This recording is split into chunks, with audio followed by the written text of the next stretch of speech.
রাজনৈতিক প্রতিহিংসাবশত যে ব্যক্তি বা দলগুলো জামায়াতে ইসলামের নেতাকর্মীদের প্রতি জুলুম নির্যাতন করেছে তাদের উপর কোনো ক্ষোভ নেই জানিয়ে দলটির আমির শফিকুর রহমান বলেছেন, আমরা সবাইকে ক্ষমা করে দিলাম। তবে যাদের বিরুদ্ধে সুনির্দিষ্ট অপরাধের অভিযোগ রয়েছে তাদের অবশ্যই বিচারের আওতায় আনতে হবে বলে উল্লেখ করেছেন তিনি। একই সঙ্গে ধর্ম বা দলের ভিত্তিতে বিভক্তি তৈরি না করে জাতীয় স্বার্থে দল মত নির্বিশেষে ঐক্যবদ্ধ হওয়ার আহ্বান জানিয়েছেন জামায়াতের আমির।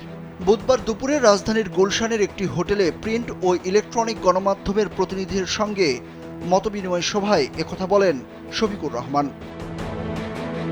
স্যান্ডেলিনা সো, রূপচর্চায় আভিজাত্য। সভায় শফিকুর রহমান বলেন, রাজনৈতিক দল হিসাবে কারো প্রতি আমাদের কোনো ক্ষোভ নেই। আমরা হিংসার রাজনীতি ও বিভক্তির রাজনীতি কবর চাই। কোনো বিষয়ে আমরা জাতির বিভক্তি চাই না। সব ক্ষেত্রেই আমরা চাই জাতি ঐক্যবদ্ধ থাকুক।